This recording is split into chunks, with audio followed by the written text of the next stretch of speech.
பணக்காரன் ஏன் பணக்காரனாவே இருக்கிறான்? கேள்வி தெரியுமா? பதில் சொல்கிறேன் கேளுங்க. நல்லா கேட்டுக்கோங்க. பணக்காரனுக்கும் ஏழைக்கும் உள்ள வித்தியாசம் என்ன தெரியுமா? மைண்ட் செட் தான். பாருங்க, ஏழை என்ன பண்ணுறான், நம்ம பாதுகாப்பாக இருந்தால் போதும்னு நினைக்கிறான். ஆனால் பணக்காரன் எப்படின்னா, நம்ம தொழில் எப்படி வளர்க்கலாம், எப்படி முன்னேறலாம், எப்படி பணம் சம்பாதிக்கலாம்ங்கிற நோக்கம் இருக்குது அவனுக்கு. அவன் பிரச்சனையை பார்த்துலாம் பயப்படலைங்க. ஒவ்வொரு பிரச்சனையும் வாய்ப்பாக பார்க்குறாங்க. அதனால அவங்க ஜெயிக்கிறாங்க. சரியா?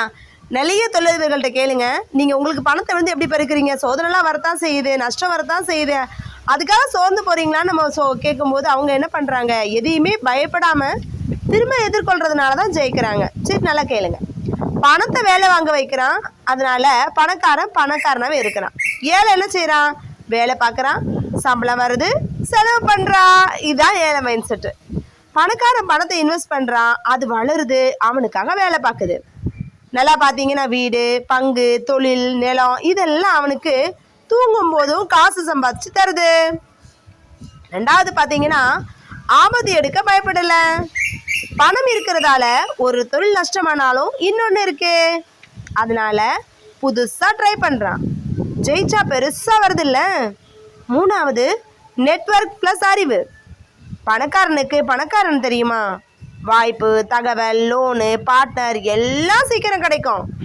ஹூ யூ நோ ரொம்ப முக்கியம். அவனுக்கு பார்த்தீங்க அப்படின்னா சிஏ இருக்கிறாங்க, லாயர் இருக்காங்க, அவங்களோட பிரச்சனையை தீர்க்கறதுக்கு எல்லாம் பக்கத்தில் இருப்பாங்க.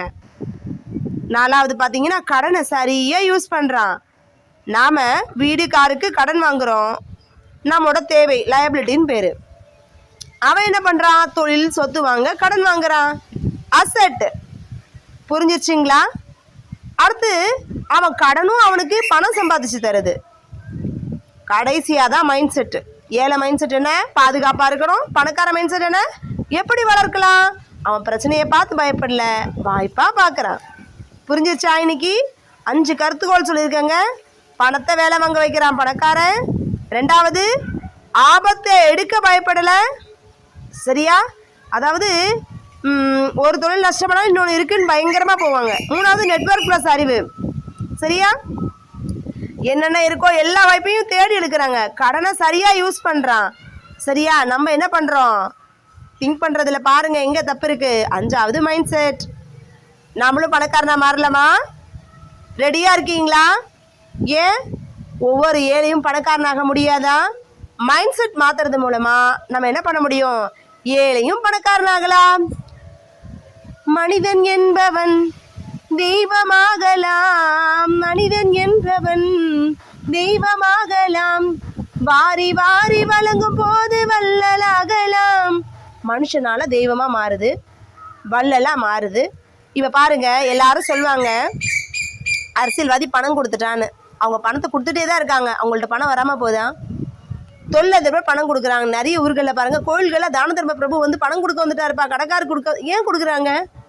மணி எப்படி மல்டிபிள் ஆக நம்ம கொடுக்குறோமோ அந்த அளவுக்கு என்ன பண்ணுவோம், அந்த மணியினுடைய ஈர்ப்பு திறன் அதிகம் வரைக்கும். ஸோ எல்லாருக்கிட்டையும் பணம் சுழற்சியாக அமைச்சிரும். இன்னைக்கு சொன்ன கருத்து பிடிச்சிருந்தா லைக் பண்ணுங்கள், ஷேர் பண்ணுங்கள், கமெண்ட் பண்ணுங்கள், மறக்காமல் சப்ஸ்கிரைப் பண்ணுங்கள்.